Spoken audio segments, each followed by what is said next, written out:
大家好，我是麦克。今天我们来跟大家继续分享赛斯资料的健康之道的第一章的第4部分，也就是1984年的1月10号这一节。那这一天呢是星期二4点30分。虽然是84年1月10号的内容，但是呢这是在85年5月23号罗才打的这一节课的字。他的朋友黛比·哈里斯在替耶鲁大学图书馆做副本的时候，在第39号笔记本里发现了这一节的原稿。虽然因为我那么忙，我将笔记他显然是因为我那么忙，我将笔记放在了一边，等着第二天再打字，然后就给忘了。我对他仿佛有个朦胧的记忆，我想那是我第一回那样漏打一节课他是第一次以这种方式漏打了一节课这种事情很少见然后罗就说多么奇怪他说我在这儿从我笔记打另一节课的字，当我以为我那部分的人生已过去的时候，他觉得这个人生就是那一天已经不存在的时候，以为我再没有另一节课好打字了，他没有想到还有一节课漏掉的我希望还有更多的课可以打字真已经过世259天了。这是罗的心情表示对真的一种怀念他想到1年多以后，1年5个月以后还漏打了一节很生气的。他希望能有更多的课可以打就希望真还能活着。这个资料是真和我在昨天和今天看到一个里欧娜宁默主演的叫做追寻的老节目重演之后来到的。这个节目呢叫In Search of， 就是追寻的一个节目。罗说呢，我不记得那个节目，在我原始的笔记里，我加注到今天的课的资料十分的出乎意料是出乎意料的。这个资料显然是真从他330的病房上给出来的下面就是这个资料的内容，也就是真替赛斯传递过来的。赛斯说我再次祝你们午安，他们俩说赛斯午安。上来赛斯就说几个评论他说在所有的生命类别里，记住是所有所有的生命类别里头，就是生命的种类里头物种由昆虫往上他说是由昆虫往上这样他做了一个分类，有许多人还没有发现的物种他这是第一说，就是在你可见，因为比昆虫再小的东西在人的肉眼可见范围内基本上就看不见了。昆虫往上是人肉眼可见的，有许多是人还没有发现的新的物种确实是这样最近的新闻你看到人类又发现了新的物种几乎每隔一段时间就会发现一些新的物种。人类已经基本上探索完了地球的所有的地方至少在陆地包括海洋最深的地方大部分地区都探索的七七八八了，但是仍然在不断的发现新物种。这是从昆虫往上。那从昆虫往下呢昆虫往下是不是也这样的一样的有各式各样人类还没有遭遇或者认出的病毒种类。病毒就是最小的我们人类可以称之为生命的或者有生物性的有生命的物种最小的单位就是病毒了病毒是比细菌还小的最小的就是病毒。那病毒呢几乎它都连细胞都不算，它没有细胞它就是一段 DNA 一段信息的或者一段 RNA 这样的一段编码，叫什么都行其实一段信息外面包了一层蛋白质的一个壳蛋白质的壳因为是有蛋白质的存在，它具有一定的生物活性，但从本质上来说，它介于生物和信息之间的这么一种东西你要严格来说，它是介于生物和有生物或者生命和信息之间它外面只有一层蛋白质的壳，它连细胞都没有包括我们今天的新冠病毒也是这样它特别小，特别细菌小得多所以说想防住它就特别难，我们得用 PM2.5 这样的口罩才能挡住它。还有仍不为人知的病毒和其他活的物种之间的联系，有我们没有认出来的病毒种类，有很多很多各式各样的人类没有认出来的，比如说新冠病毒包括03年的包括现在的新冠，都是新发现的，人类以前从来没有见过它们在人类这个有限的这个文献记载历史中，从来没有过这种。对，它今天在今年虽然疫情已经远去了，但是这个病毒对人类的危害，我们也都知道了它的厉害。我们生物界中最小的一个东西却能给人类社会造成了几乎停摆的这样的一个结果让整个人类社会和文明经济全部停摆。你可以想象它的危害程度，有点像我们小时候玩扑克里面，最大的那个大王，他怕最小的这个东西就最大和最小之间的这个区别。人类虽然已经到了这个生物的顶端了，但是对这种小小的病毒仍然拿它没有什么办法对于病毒的研究我们好像知道很多，又好像不知道似的这很有意思的。在当年的 SARS 病毒流行的时候，它突然间就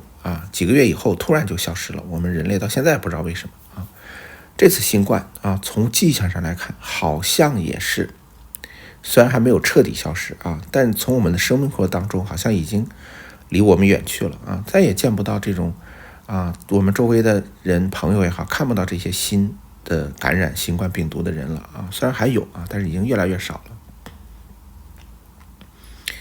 对，我们科学家预测的什么第二次高峰也没有到来就此结束了，好像新冠这件事情跟我们的生活就从没有来过一样这3年的时间好像是一个做了一个大梦一样3年一大梦一下就过去了。满街的这个防疫监控核酸疫苗好像慢慢的从我们的生活中就淡化了，退去了。所以这个病毒刚才说的心烦，但还有一个点是什么？病毒和物种之间的联系是我们没有发现的。为什么？他这块塞斯在1984年就说了这样的话我们距他已经快40年了他在40年前说的这句话，也就是告诉我们，我们以前认为这种病毒只会感染这个物种，它不能跨物种感染。就比如说新冠病毒，我们以前认为它是蝙蝠身上的一种病毒，只能在蝙蝠类的这种物种之间传播，它跟人之间绝对没有传播关系。这就是塞斯说的物种和病毒之间的联系，这个联系以前是不存在的，但是这个新的联系就在2019年那一年就存在了。你说它怎么就存在了你不用一定要去找到这个原因，但是结果就是它真的在以前跨物种的传播的过程当中，以前没有的现象。蝙蝠之间传播的东西到了人身上以前不传播，现在传播了。包括流感病毒包括禽流感。禽流感以前也是在家禽和鸟之间，就是飞鸟这家禽之间传播，不在人身上传播。但是不知怎么的，它就到了人身上，跟人的这个物种新物种发生了关联。以前是只跟鸟类，所以病毒跟物种之间的关联到底是怎样的，人类仍然没有搞得特别清楚。包括一些神奇的病毒比如说艾滋病毒艾滋病的病毒这个例子就很多了但这一点塞斯很早就已经给我们指出来了。他说的确有很像你们人类的2种不同的直立行走的哺乳动物他说确实有2种跟你们人类的外形一样的靠2条腿直立行走的哺乳类动物这都非常的高大啊，但却大得多。对，并且有无限的更敏锐的感官，记住是无限的啊，记住是无限的，它的感官是无限的，更敏锐的感官，它们真是令人惊异的敏捷的动物，令人惊异的敏捷的动物，把这些都记下来啊。只要任何你们人类出现的临近地区啊，比如说在几里之外，光是凭借气味，他们就会觉知蔬菜类是其主要的食物。虽然往往它都佐以昆虫，那是被视为一种珍馐的。他在描述比我们大得多的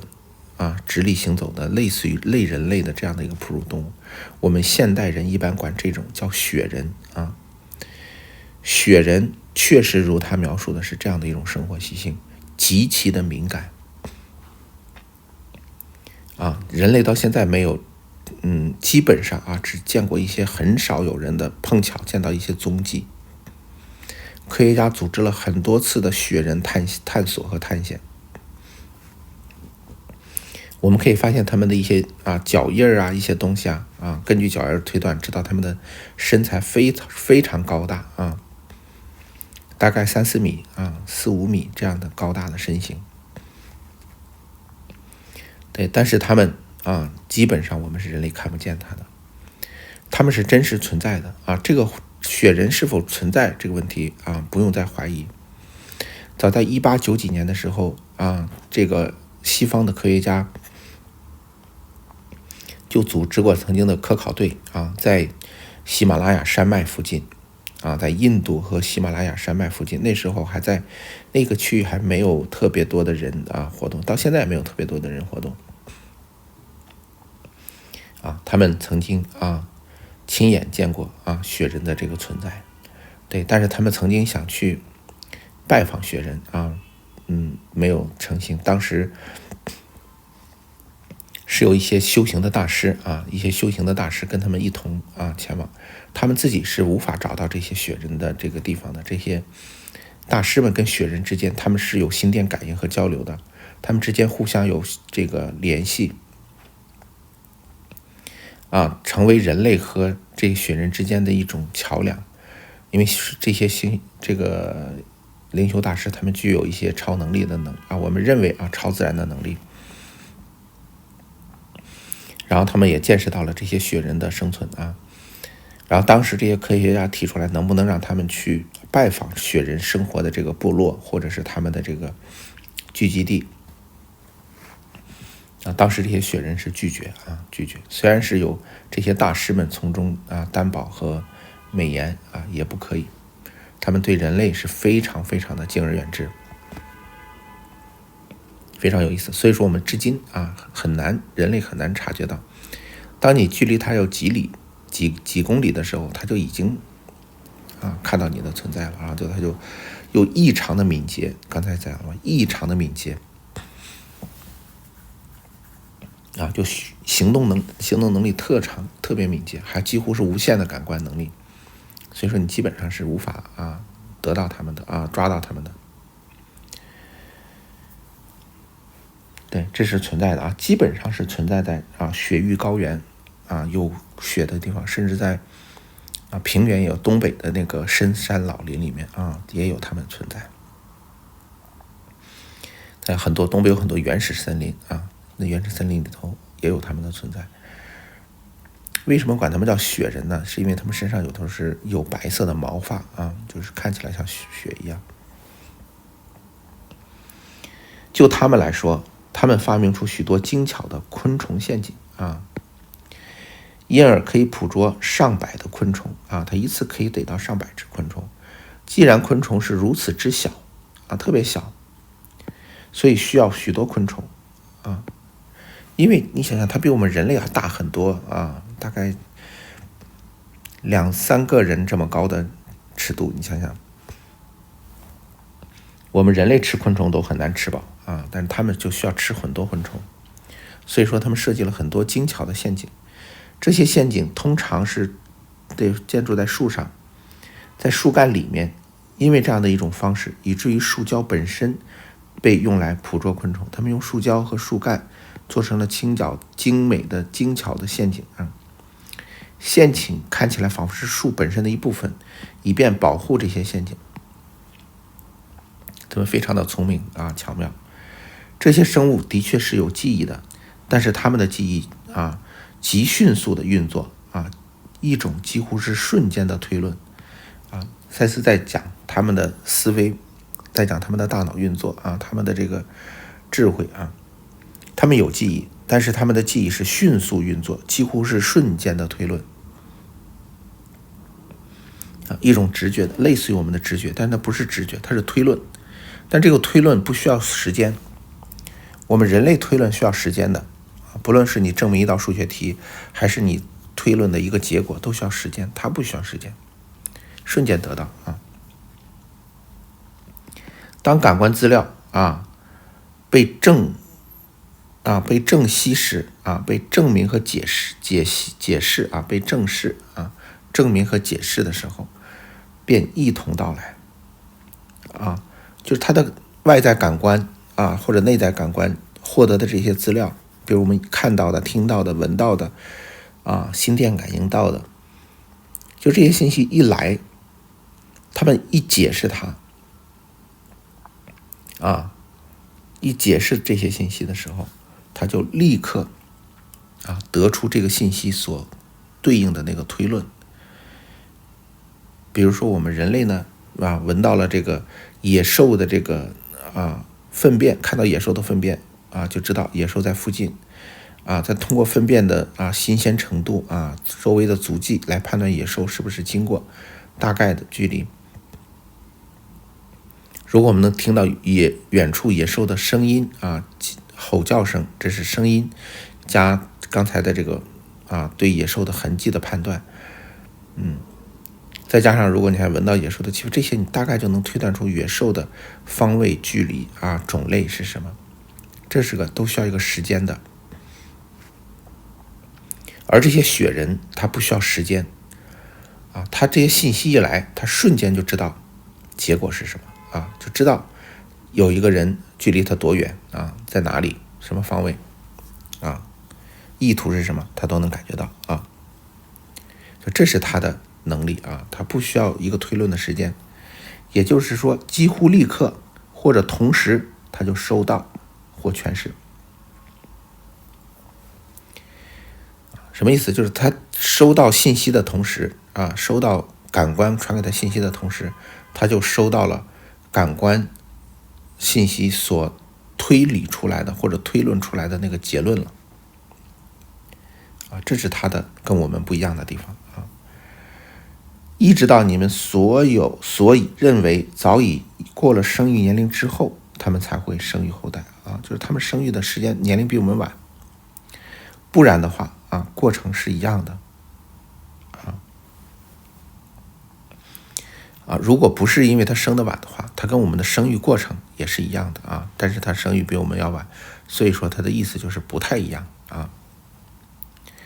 除了一些区域性的变化之外啊，这些生物住在你们星球上的许多区域里头，住在许多地方啊，比如说刚才说的那些东北啊、藏南地区啊、喜马拉雅山啊，还有一些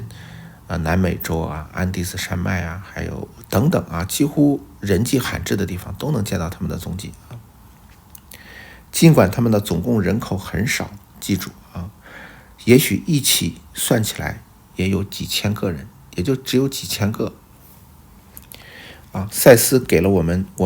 不曾获得的信息啊，我们其实一直不知道这些雪人或者这些巨人人数到底是多少啊，或者叫人数或者数量的话，对，只是偶尔能看到他们，但是赛斯告诉我们，他们大概有几千个。所以说，你想几千个这样的高度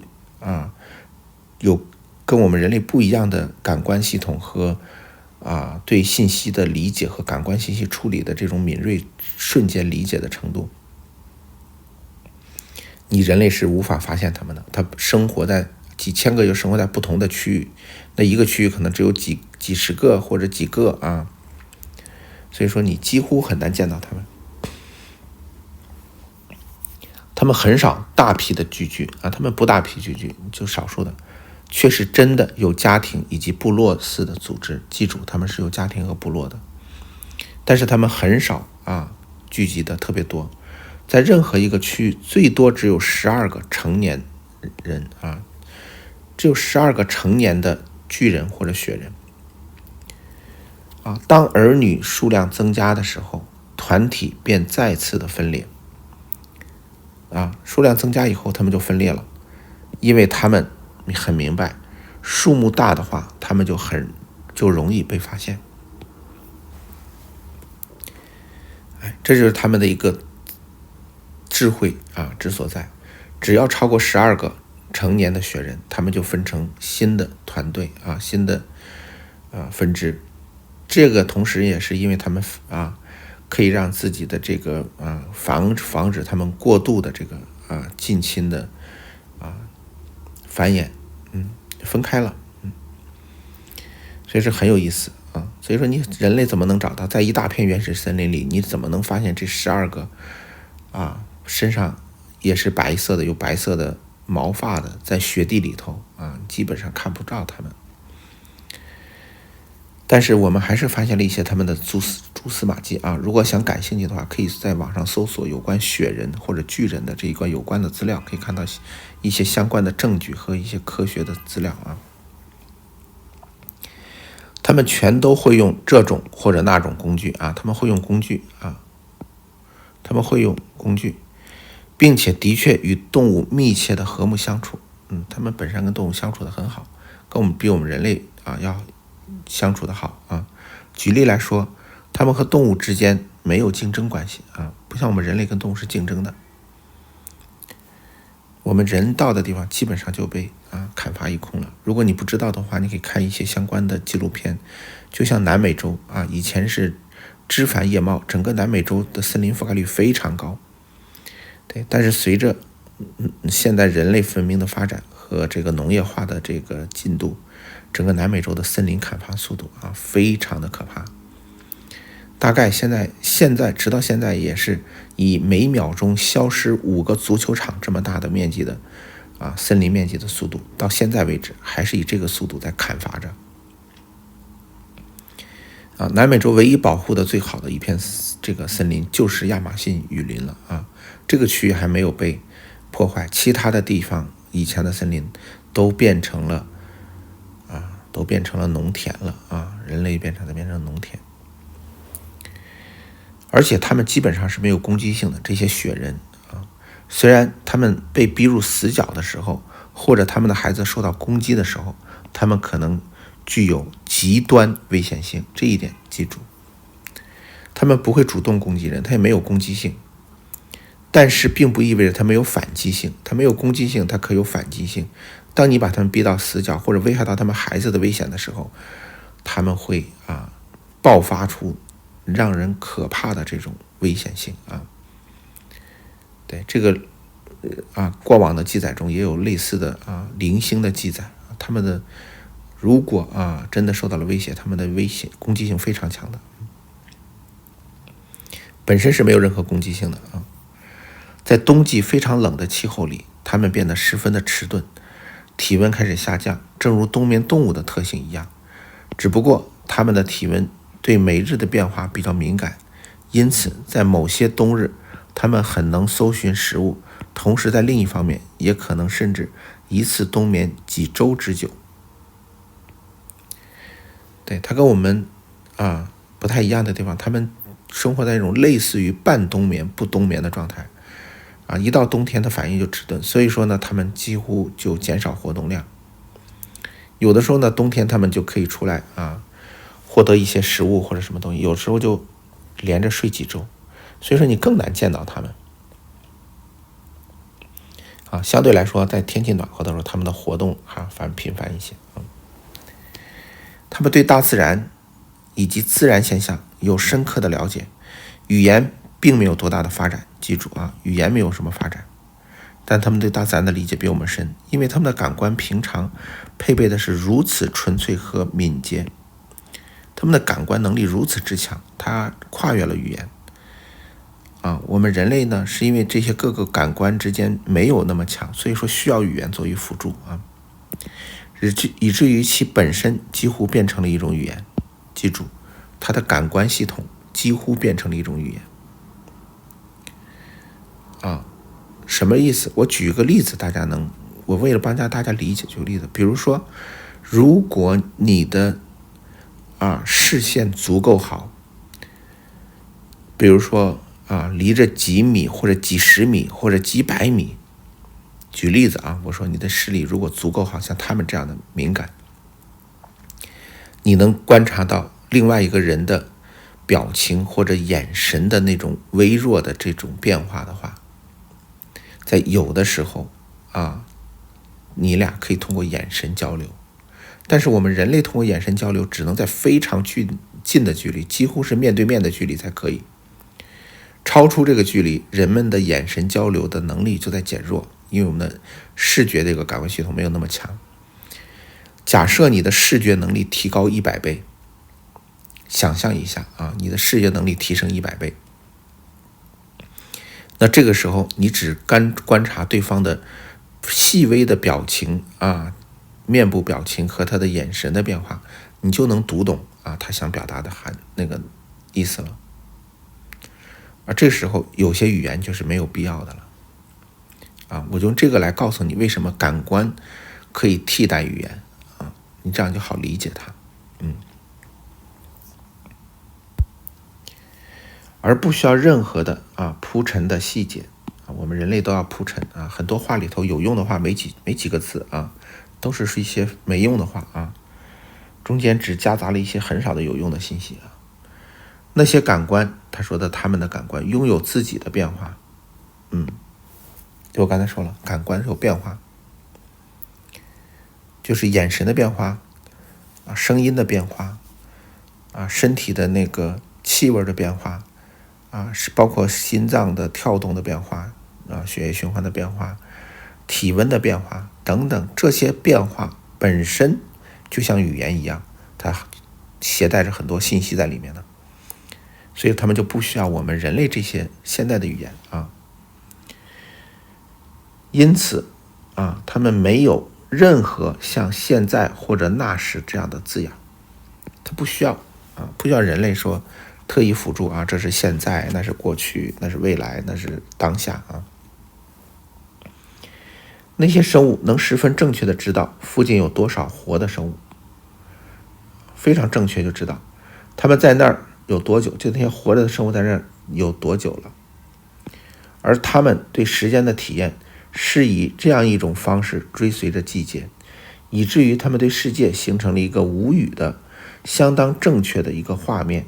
包括航行的方向。塞斯停顿是为了想用什么的语言来描述在他们这个世界跟我们之间的区别。他们对时间是没有一个概念的，没有我们人类这种概念，但是并不是他对时间无感，他有时间概念，但他的概念跟我们不一样他是以画面的方式展现的，包括他们前进的方向他们要行动的方向，他们要往哪里去，这是通过他们的强大的感官系统和他们瞬间可得的推理结论省去了繁琐的这些语言中的无用的这些内容所以说他们获得了这样一种能力。而我们人类在描述一件事情的时候，是一定要加上语言当中的很多时间的变化。最典型的就是我们汉语里面有一些描绘时间的词汇但是在英语里头就说的特别明显，英语里头有8种时态好像多少种语态，这8种时态就代表了这个话一张嘴就知道它是处在什么时态里头，就这个叙述本身就蕴含了时间在里头。而这些雪人不需要这样的一种方式来表达他们直接获得的是一个画面感。对，通过塞斯的描述，我们有机会对这些雪人有了更深入的了解和研究。塞斯这篇资料虽然文字不多，但是对那些研究雪人的这些专家来说啊，可以说是让他们如获至宝啊，可以彻底的让他们理解这些雪人的真正的他们无法理解的东西啊。比如说我们的科学家曾经认为这些雪人是一种比较原始的动物，他们认为他们类似于猿类就是人类比人类还要早期的猿类这一种，认为他们的能力特别弱他们的这种智慧非常弱认为他们就像一个原始的动物一样其实他们的能力、感官能力和他们的智慧是在另一个方面上可能要超越了人类。我提到这个资料是由于你们今天看到这个节目，所以说就知道他今天的节目看的是什么了就是雪人的，有关雪人的。我知道你们感兴趣你看赛斯多么贴心，在他们的生病期间还给对他们类似于看了这样的一个节目，对这些事情的兴趣点还加以了补充在跟这个Practice 这个号这个出版社的新的关系应该运作的很好。他说他们跟出版社之间的关系现在你被认为相当值得尊敬他在告诉你们告诉他们，因为在那个出版机构之内，你已经经历了那么多的改变，仍然还存活着。你想，他们从60年代就跟这个出版社联系，现在已经20年过去了这样的作家资料尤其是赛斯资料跟这个出版社之间的渊源他们这个出版社中间可能也发生了很多变化比如说换了老板了，换了经理了，换了他们的出版的方向了等等，但是他们仍然跟他们有合作。对，再次说他们是值得尊敬的。他说他跟罗说，你有关回到塞尔的这个梦，塞尔是那个地方以及较宽敞的这个环境，也表示正如你现在改变过去以及未来，因此你已改变了过去。这个是这前面几节就最开始的时候，罗做过一个梦嘛，就是他回到了他以前最早的他跟珍在一起生活的那个房间。那个房间其实是非常的窄小的，但是在他的梦中是非常的宽大，而且结合了他后面住的2间房子的这个优点。所以说赛斯在这里告诉他，你通过这个梦其实向你证明了你是可以改变过去的。虽然你认为那是一个梦，你回到了梦中的那个故居但是它已经从窄小变成了宽大。然后当时罗还在梦里头，在房间里走来走去，说这房间很好这房间很宽敞等等。他说的话意思就是在他的记忆中好像这个房子没有那么大，但现在感觉很好很舒服对。然后他也知道他醒来之后能感觉到那个梦中的房子有他后面居住过2个房子的优点和特点。赛斯正好告诉他说，这个正好证明了你是可以改变过去的虽然你认为是在梦里改变的，但是那样一个可能性，在那样的一个平行世界里，就生活在那样的一个宽敞的房子里他在强调他说你以一种更扩展的方式去看它了你从更扩展的角度去不是这种狭隘的角度去看它，以致它变得比较不狭窄局促了。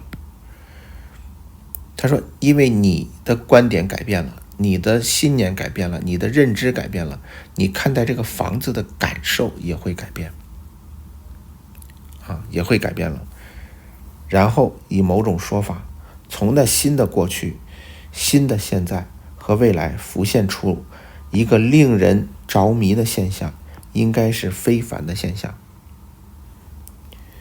我举个例子，但这句话可能大家听不懂我举个例子大家能好听懂。就很多的时候我们不能理解的是一些修行达到一定境界的人，他可以在很小的房间里头，他可以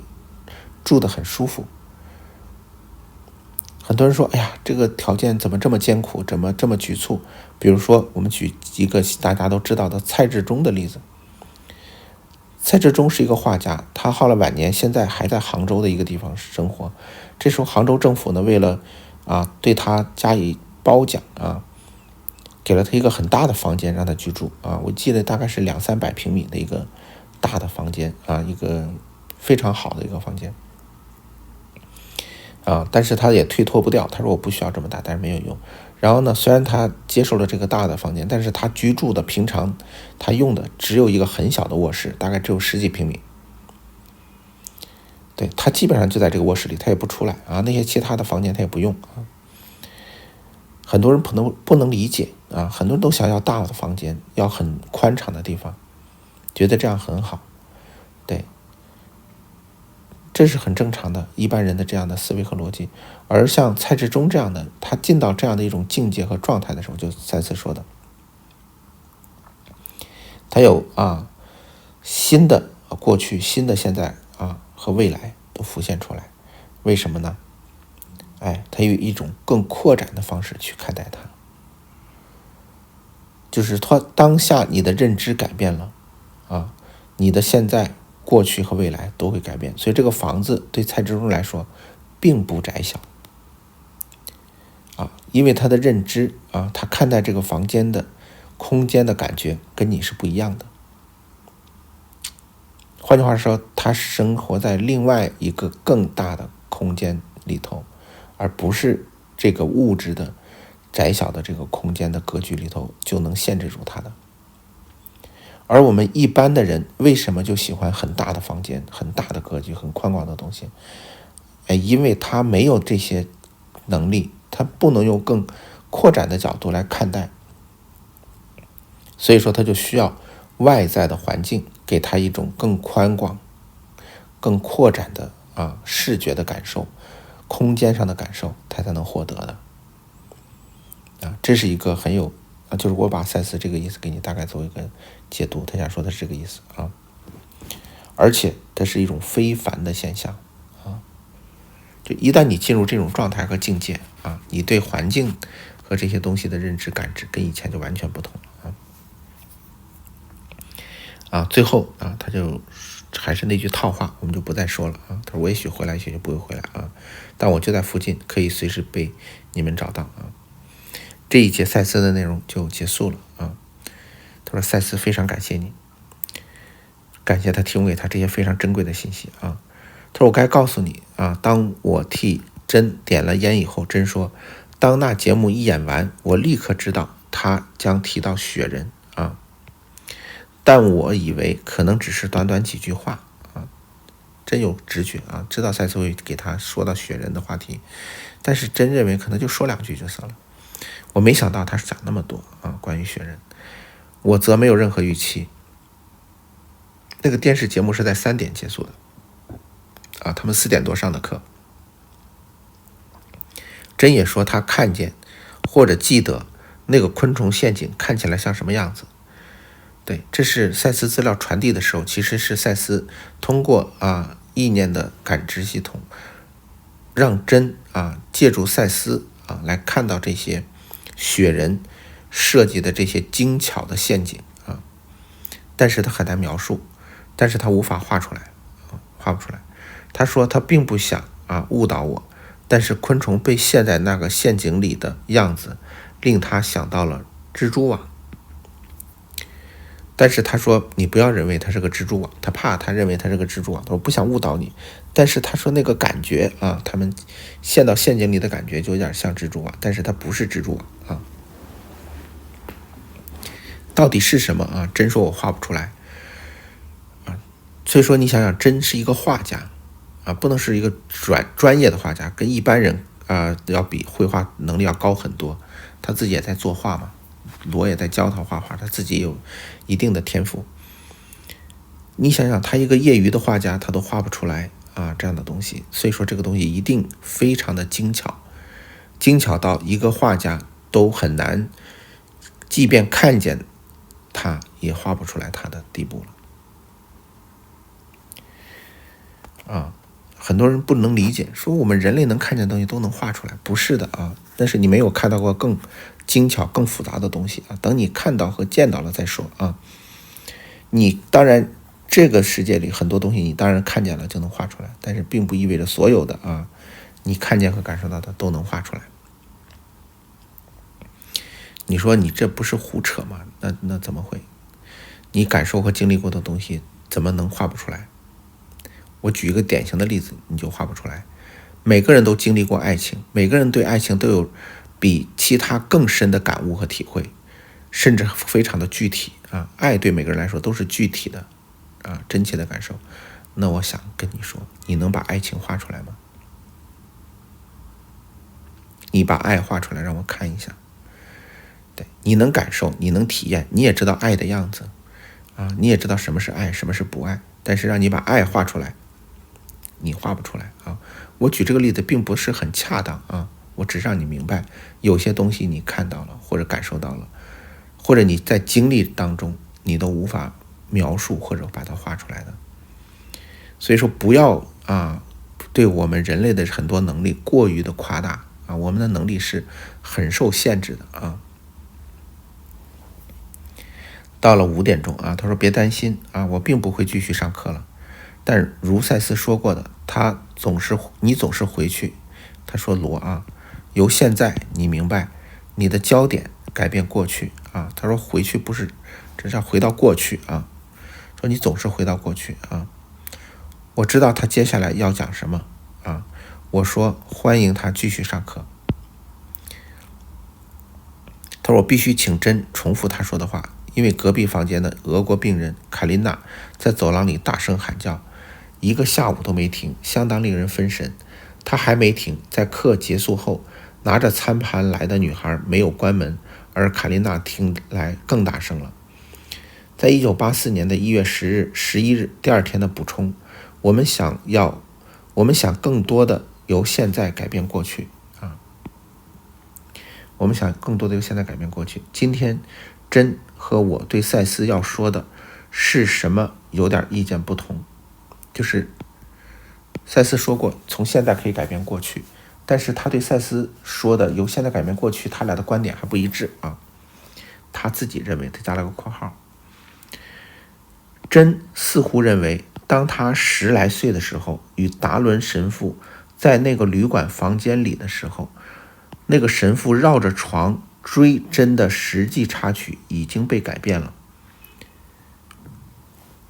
啊。这个细节啊，就是曾经有那么一个真的经历。他认为在10来岁的时候，他跟神父有一次神父带他去旅馆，然后呢在追他啊。你想想，这也不是什么好事啊，一个中年的神父追着一个10来岁的女孩啊。他认为这个插曲已经改变了啊，就这个过去已经被改变了，就没有这件事情了啊，或者变成了另外一件事情了啊。但是呢，而我却认为赛斯的意思是说，原始事件仍然没有变啊，但对他发生了什么样的心理理解已经改变了许多啊。这一点上他俩是有分歧的啊。就比如说我们用当下的威力之点回到过去，改变过去这个历史的时候啊，真的观点是认为这个事情改变了就改变了啊，他就已经是变成另外一种版本了啊。神父没有绕着床追着他跑，就没有这件事情啊，已经改变了。神父可能在拉着手跟他促膝长谈啊，或者跟他在做一些单独的辅导啊，这都有可能啊。就追着床想抓住他，想猥亵他的这个事件可能没有发生啊，就是在那个另外一个版本里头没有发生。而罗的观点跟真的不一样的地方，他认为这个事件本身没有改变，还是发生了啊，还是发生了，只是真看待这件事情的认知变了，他对这件事情的理解发生了改变。所以说这是罗和真他俩的一个区别，他认为的区别啊。我们现在都知道，其实你的认知的改变，那个世界就会发生改变，这是第一点。第二点，那个过去的事件真的是改变了，而不是像罗认为的事件没变，只是认知理解改变了。这是有根本的不同。一般传统的心理学和催眠治疗都是罗的这种观点，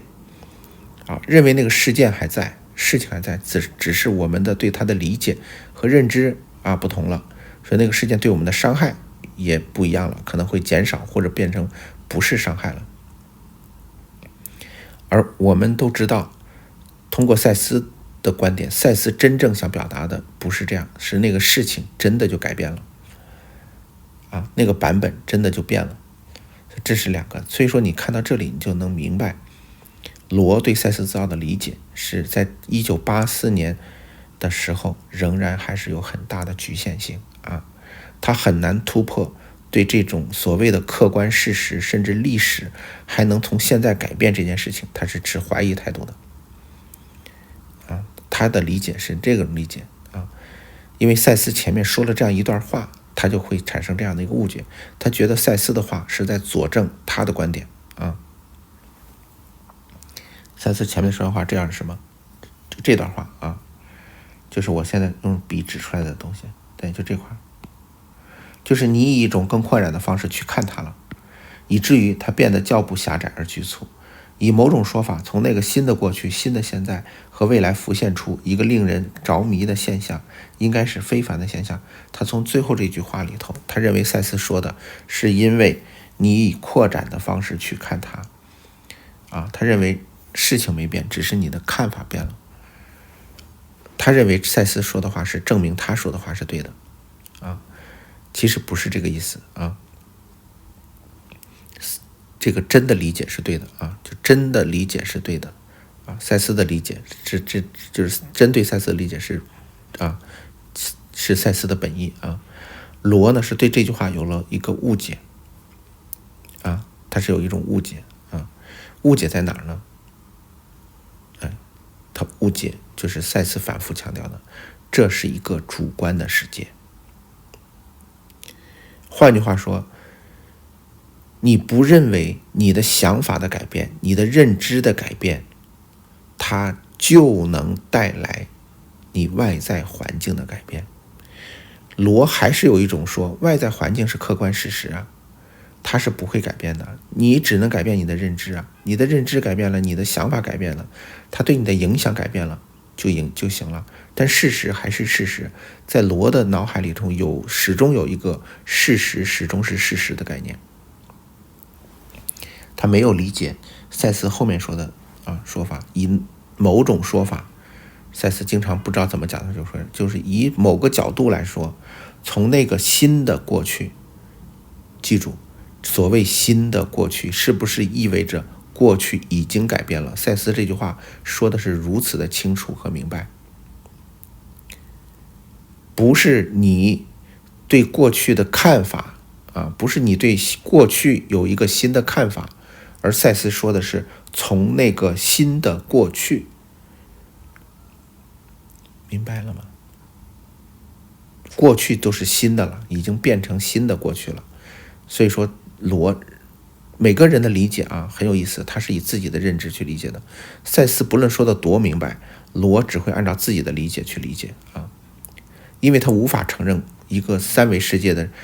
过去的发生的事情会发生改变，他认为这是事实和历史，是不能再改变了。发生过的事情怎么能改变呢？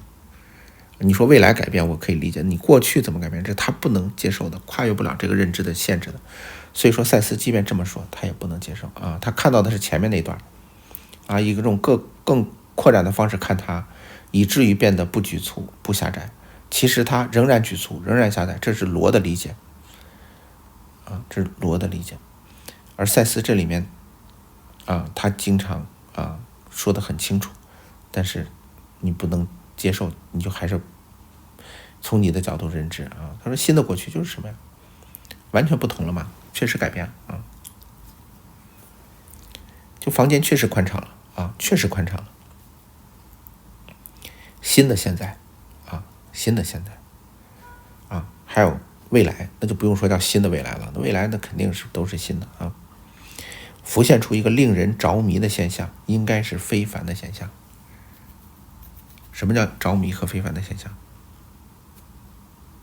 就是完全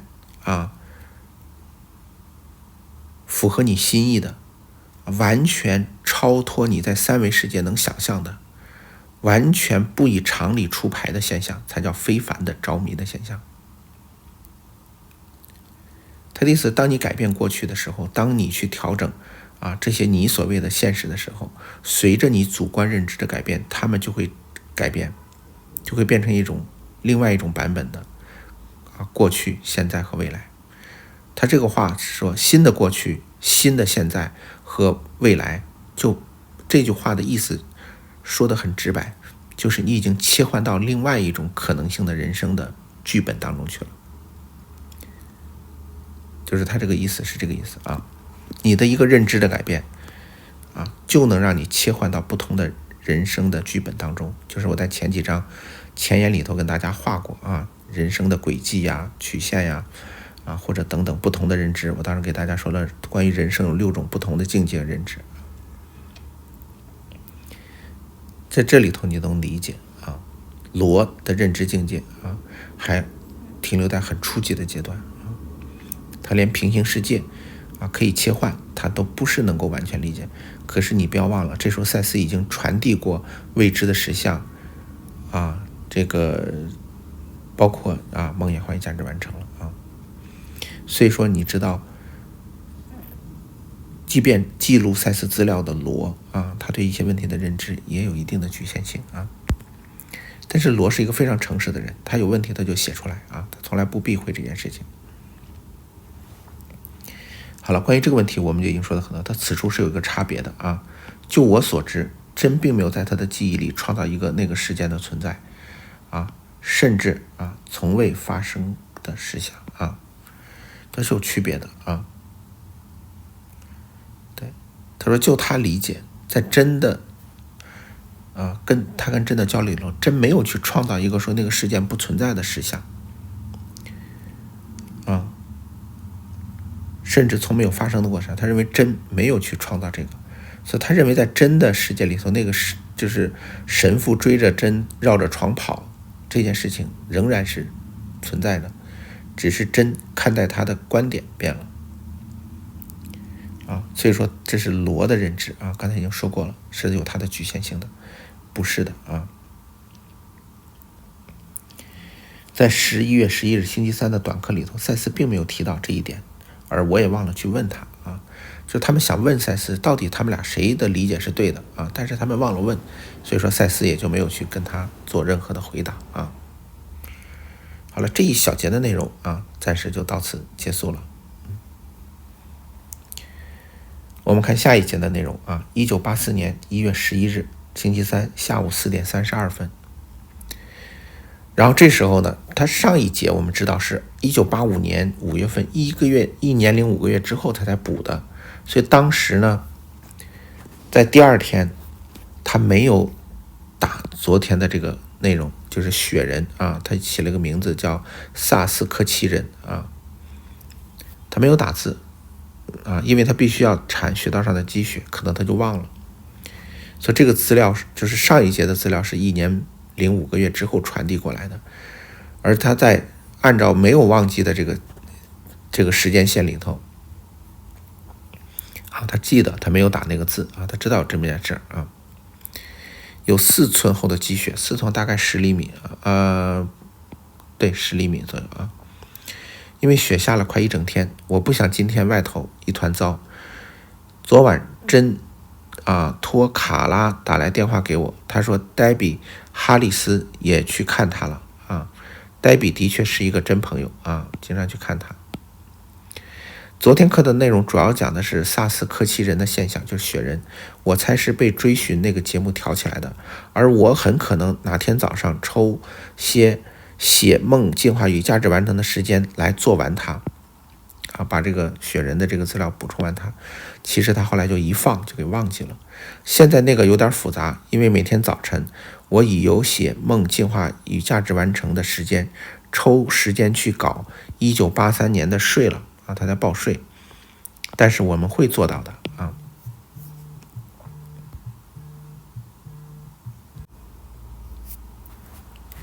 今天早上以及昨天，当罗回家的时候，他的那个暖气炉发生如此大的噪音，以至于他打电话给了修暖气管的工人来检查一下。然后呢，他给他留下了车库的这个门不上锁啊，因此呢，他能在下午我不在家的时候进房子来啊。很多这个美国的修理都是这样子的，他们因为个人信誉都比较好，所以说他并不担心把房子留给他们啊，都开着门，他人不在家也没事的啊。奇迹啊奇迹，你看当他感受到啊，他觉得是一种奇迹，奇迹啊奇迹。今晚当暖气开启的时候，炉子是如此的安静，令我不敢相信。它一向是有些噪音的，但近来变得糟的很多。但是经过这个修理工修理完了之后，他晚上一回家一打开暖气，竟然如此安静啊，以至于他根本就觉得是一个神奇的事情，就是修的比他以前还好啊。他只是不想有那么大的噪音，但没想到直接把噪音修没了啊。他以前的噪音也没了。昨晚我在邮件中发现了卡洛史黛纳讨论赛斯资料的博士论文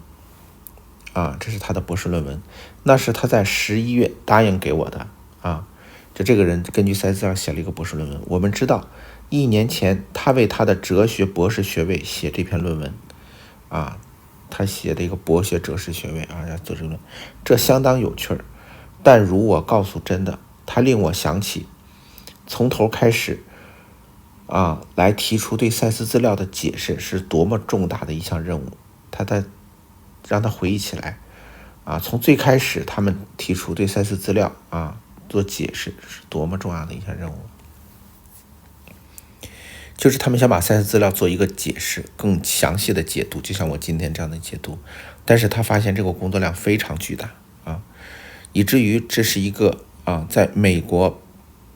一个博士论文的难度所以说你想想，一个哲学博士要写毕业论文，他去把赛斯资料拿来做解读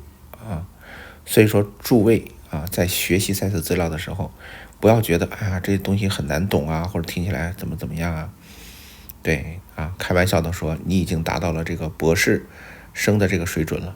可以快博士毕业了这是他俩的说法以我们的观点，我想我们觉得没说出来的仿佛比说出来的还要多确实是在赛斯资料里确实是这种情况但这种例子可能永远是这样吧应该都是这样子。卡洛想出版他的作品，跟我们要一份百兹罗伯兹，就是他和他的姓的传记他要一份传记，就是简介我想我们也许会放弃的是，我将写信给我们的出版社就是人家写论文嘛，肯定得用到这个赛斯资料是从哪儿来的，那就是从真和罗这来的，那他肯定要说真和罗是一个什么样的背景情况就个人简介式的东西他要的是这个东西。真吃了一份很好的午餐，他试着重读一下1月9号的课，因为1月10号他给漏掉了但有点困难，他的视力不断的改变，有时可以看得很好有时可以看得很好赛斯曾经提到过这对眼肌的适应。真大半的时候有问题试图在别人测他生命迹象的空隙来阅读，而最后他放弃了。我们忘了问卡拉我太太的体温是多少，我努力试想回信，但做的并不好。在我们能完成任何事之前，时间仿佛就没有了，就他感觉他什么时候都没做好真读这个1月9号的那个内容也没读完，他想给读者写回信也没回完他说我的确提醒了真，赛斯在昨天的课里没有回答我们他在午餐时提到的问题，比如说这个关于症候的严重性等而言，我们的行为为何如此的走极端啊？就是说他们的病症的严重性。那他在1月9号提出这个问题来，为什么要走到如此严重的地步啊？你这个适当的教育啊，生一个小病就可以了啊，不要搞得这种要死要活的病啊！为什么要用这么一个极端的方式来提醒朕？这是他们在1月9号啊曾经想问赛斯的问题啊，但是赛斯在10号那天没有回答，讲雪人的故事去了。赛斯在11号说：“我再次祝你们午安啊！我有以下的这个评论，赛斯的评论很重要啊。赛斯就关于他们想问的问题啊，1月9号的问题给予答复啊。你们的情况可被视为称为极端啊，就是你们现在的状态真的可以称之为极端了，因为已经连续住院都1年了，都快啊，而且真的状况没有好转，反而会恶化。但真正的极端要不幸的多啊。他说你们觉得这种事情是极端，也可以说是极端，但是啊，这对你们来说是极端，但对跟其他人相比来说，这就不叫极端啊。是的，赛斯这句话说的很客观啊，每个人都觉得自己的痛苦是最痛苦的这个世界上啊。我们经常以前我读了一个开玩笑的话说，你的感冒比别人的死亡还重要。就比如说你现在得了重感冒了，那别人可能要死了，但是你觉得你比他要严重啊。就每个人都会放大自己的感受和体验，这里赛斯说的是一样的啊。他说你们觉得是极端，但是跟其他人比起来，你们要幸运的多啊，他们要比你更不幸。举例来说，在世界许多其他的部分，世界的其他的地方，人们忍受着极端的贫穷，阻碍着所有的成长啊。赛斯认为这两个要比你们现在所受的这个情况要严重的多，极端的贫穷和阻碍所有的成长。他说你们两个现在虽然真的身体是有病，但是你们没有贫困呢，你们现在很富有啊，你出版了几十本书，这些书的版税，这些出版社给你的这些啊，包括预付的钱和分成的钱已经很多了。你们有自己的房子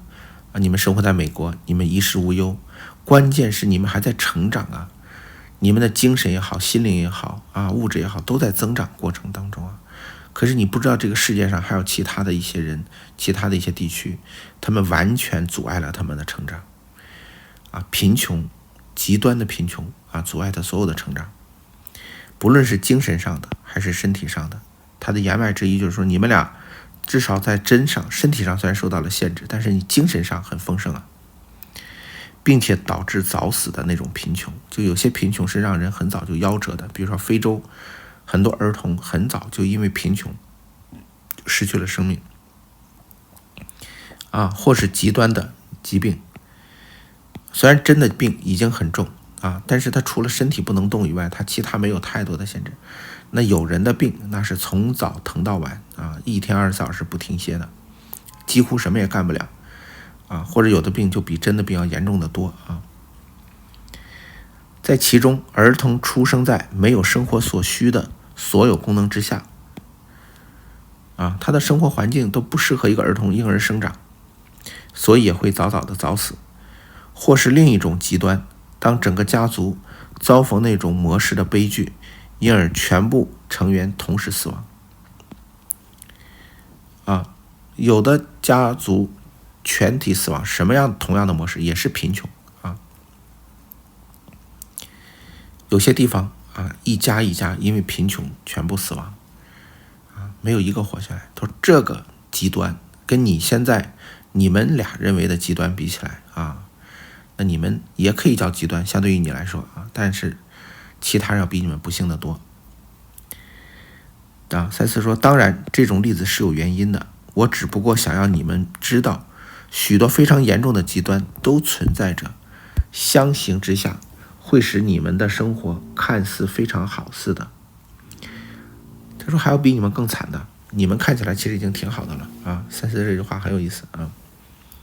既然你俩都有如此的心智和活力，你看你们的心智活力都很健全啊，并在此生有个健康有活力的历史。看赛斯在说他们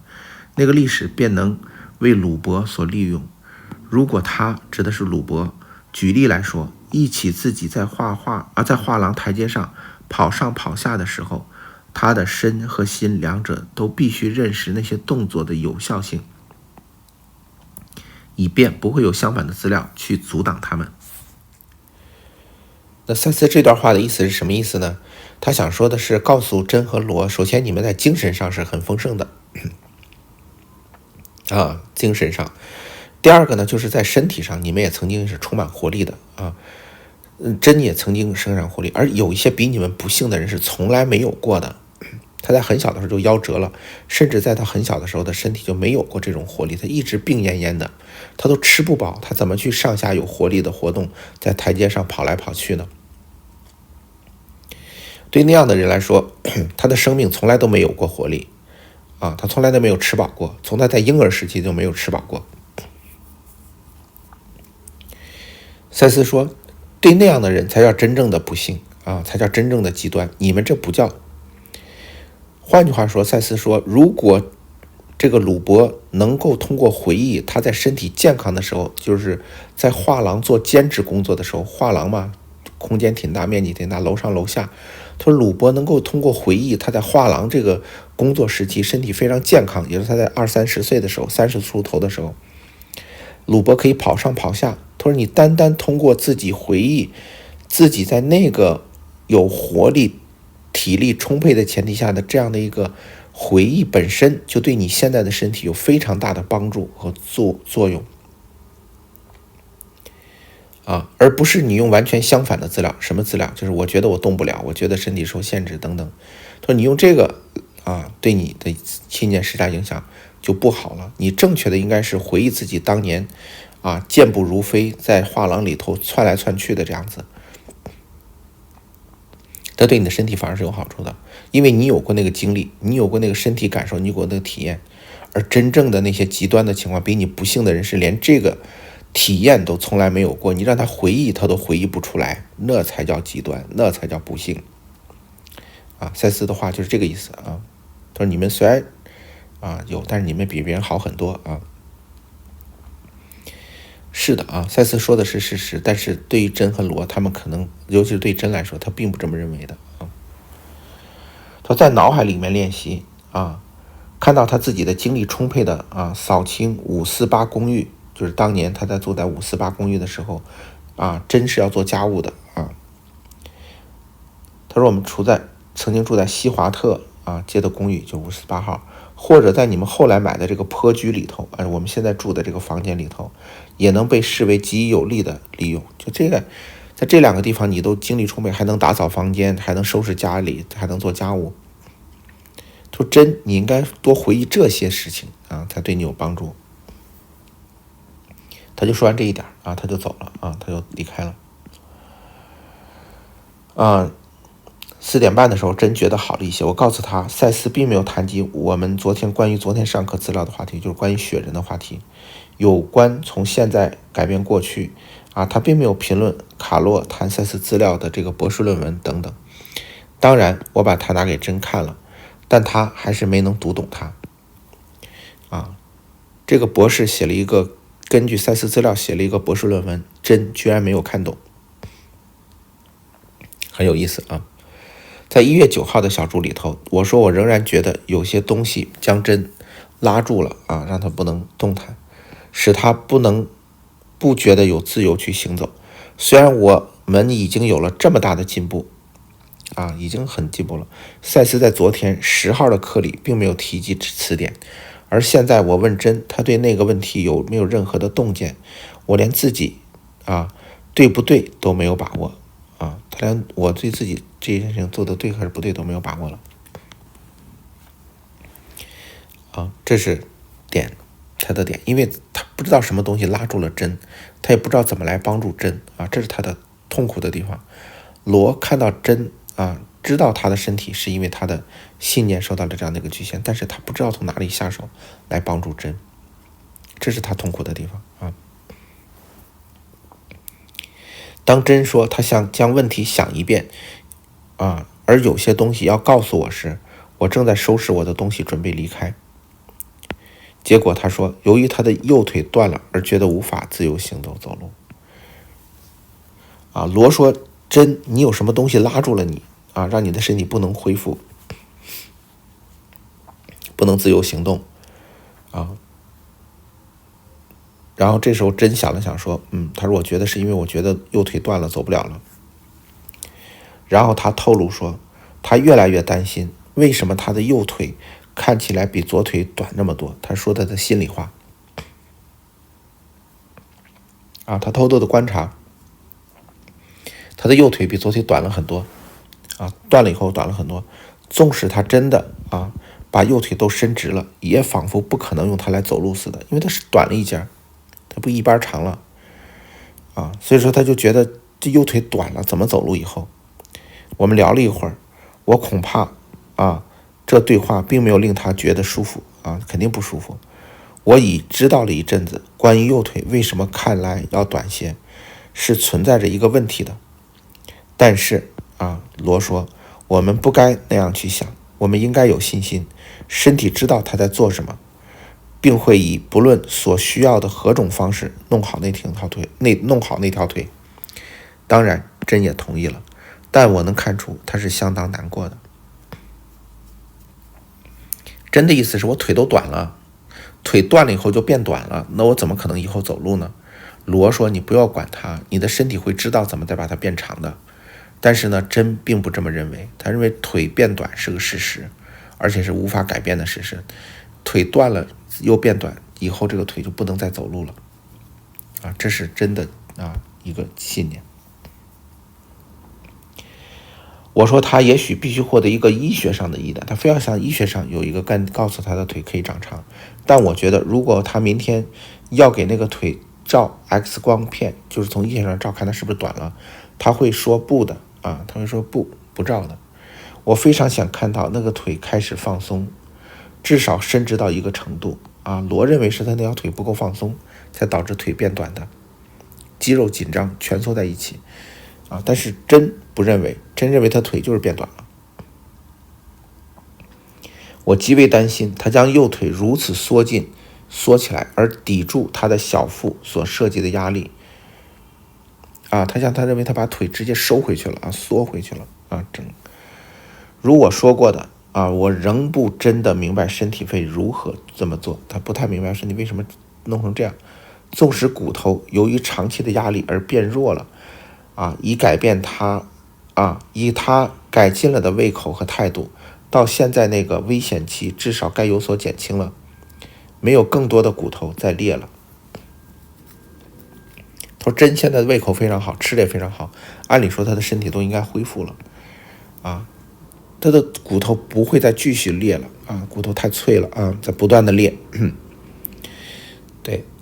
他没有新的骨头在裂，那骨头它不会，骨头本身是个硬的东西是一个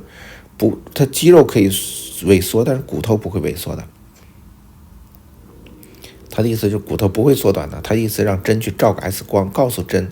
你的腿没变短，你不用担心，你觉得短都是因为你自己一直蜷缩着它，收缩着它的。但是他猜真不会去做这个 X 光的真简言之在你的复原里，右腿显然扮演了一个中心的角色就是扮演了一个很关键的角色，不只是身体上的角色也在关于整件事的信念之改变上至关重要。也就是说，你对自己右腿上的这个能不能变长，还能不能恢复这件事情的信念的，决定了你的身体这决定你的病能不能好转。当我开车回家的时候，我想真的很讽刺如果断腿成为最终的推动力，清掉了我们心灵其最后老旧的损害性的信念，以使新的合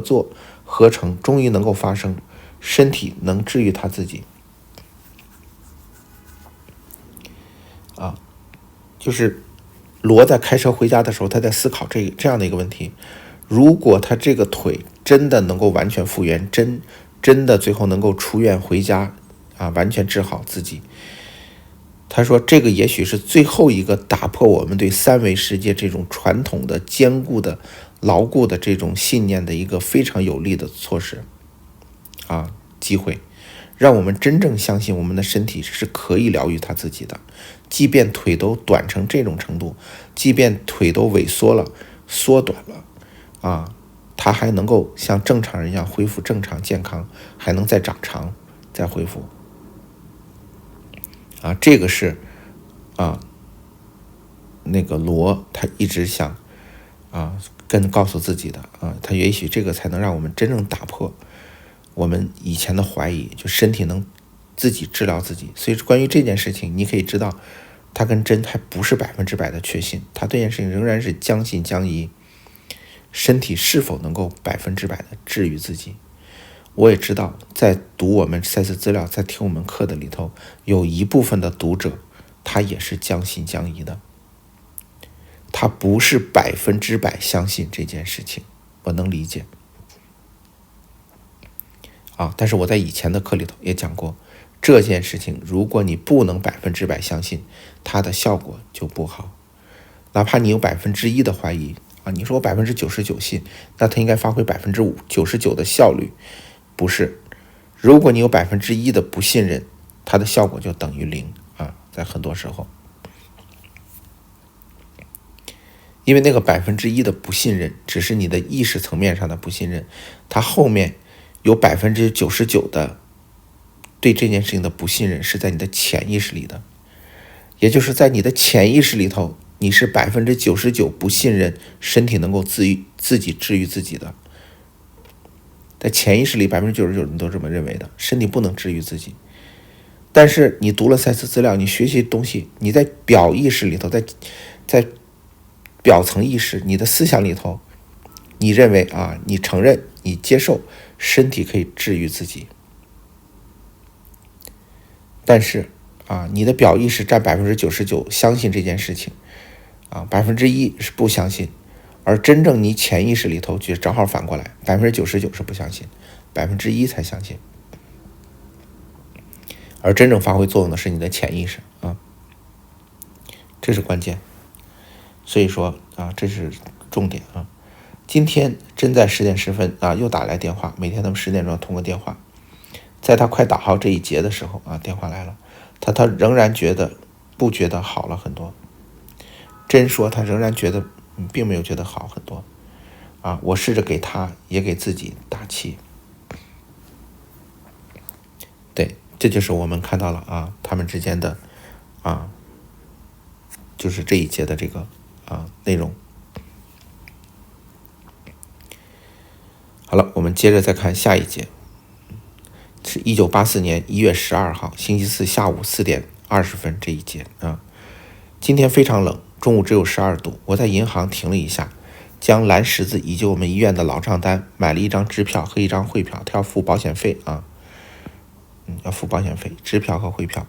当我到330房间的时候，真告诉我他的梦，那是昨晚我走以后不久他梦到的。在梦中，他在一个没有水的浴缸里记得没有水的浴缸里头，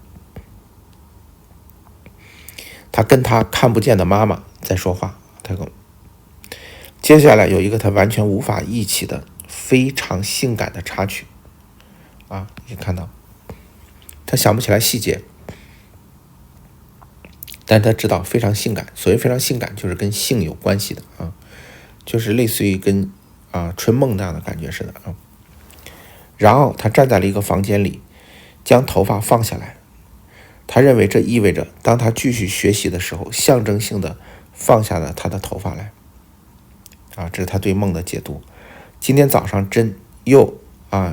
忧郁又紧张，但自己化解开来了。他午餐吃的还不错，我打好了昨天的课，而他试着几次去读它都没有成功。你看他的视力已经差到读不了字了甚至在我给他点了眼药水之后，他今天就是做不到。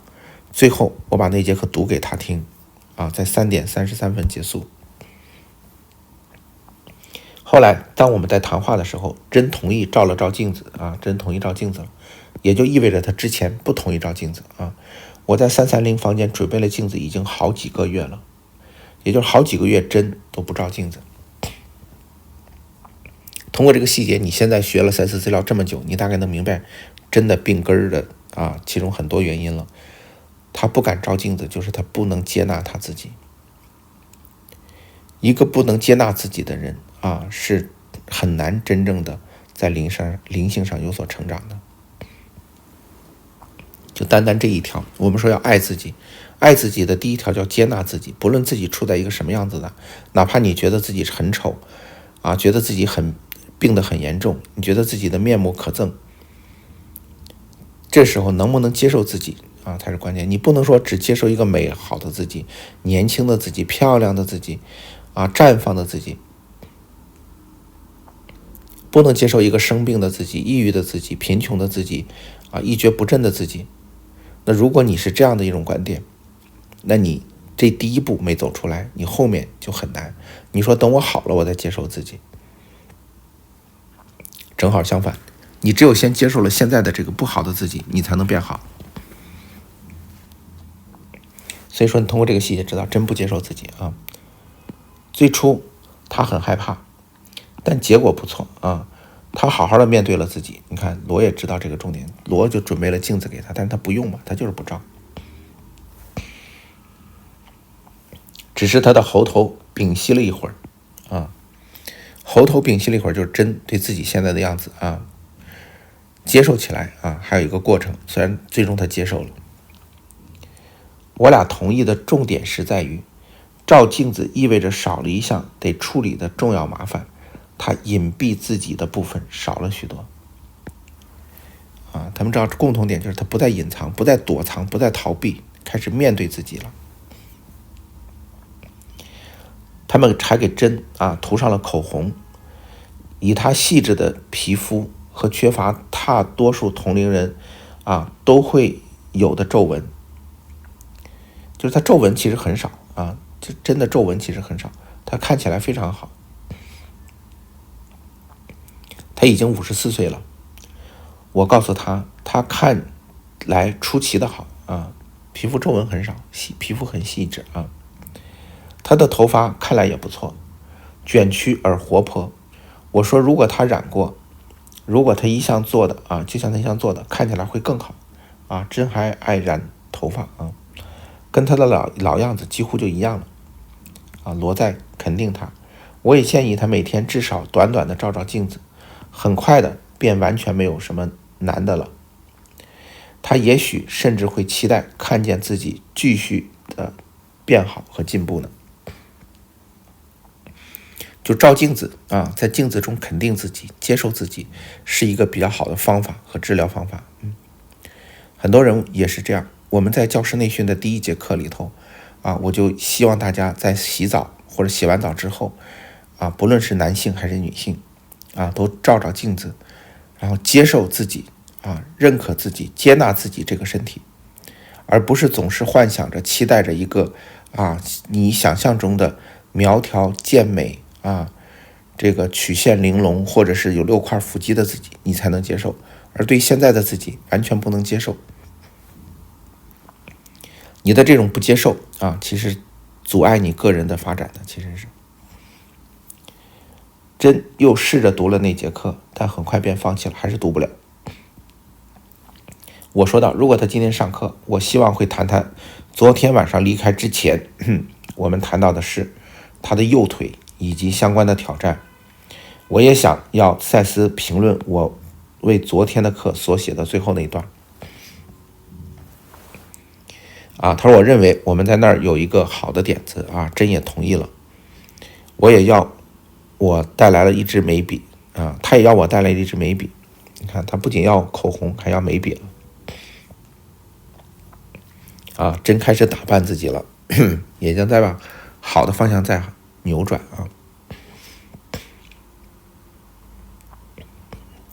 最后真在等人来测他的生命体征的时候等累了，而决定开始上课他隔壁病房的那个病人还在走廊上大声叫唤，而且自从我到了那儿就一直没停止过所以说你可以知道他的环境并没有那么安静。医院里仍然非常的嘈杂但并不影响赛斯传递过来。他们就是在这样的环境中去解读赛斯去传递赛斯资料的。赛斯说，我再次祝你们有个美好的下午他说赛斯午安。赛斯说记者是停顿了良久。赛斯说一直保持好心情可能要轻松得多，但在鲁伯的情况，相当不常有的抑郁期的确是在疗愈性的运作，以便他能够借由眼泪表达那些感受，因而免得身体额外的症状去表达同样的感受。赛斯这句话非常具有哲理性啊。他说一般来说一直保持好心情当然对你是很舒服的很舒服，但是对疗愈来说并不是说这种抑郁性的情绪或者是不开心的情绪甚至哭泣是不好的。赛斯说在你生病期间这些行为可能对你的身体反而会有好处。如果你不哭出来你不通过眼泪来表达出你的这种情感，那它可能会在你的身体症状上更加重它的表现。你通过哭来表现出来，它就不在身体上表现了。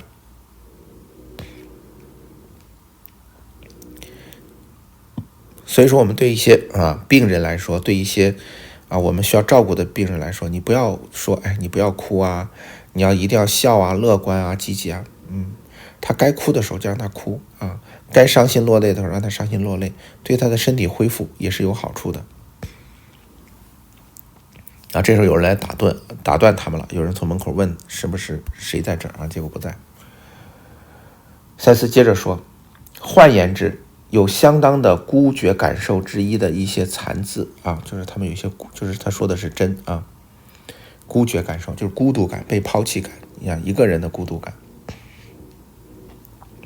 这是真小的时候就有的一种感受。因为小时候的环境就是他的母亲基本上不管他他一个人没有人是太多人交流。后来他母亲就瘫痪在床上他就一个单亲母亲带大他母亲跟他就很难进行良好和有效的沟通。所以说真的生活环境是一个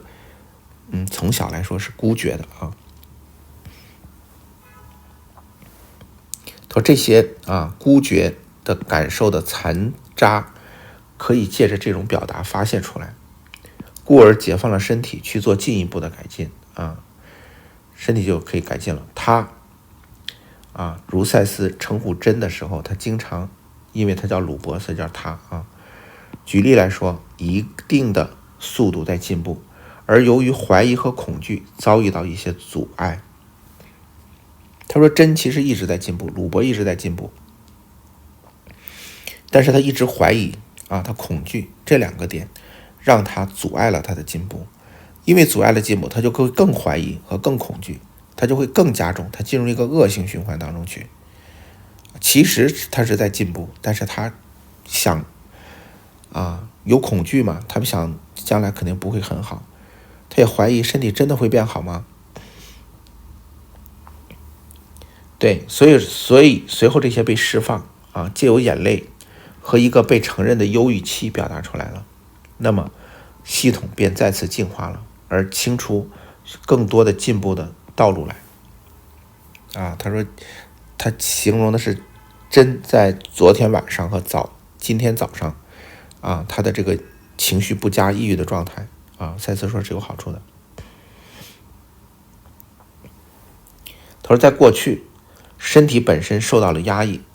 身体没有得到完全的释放绽放，他说的是真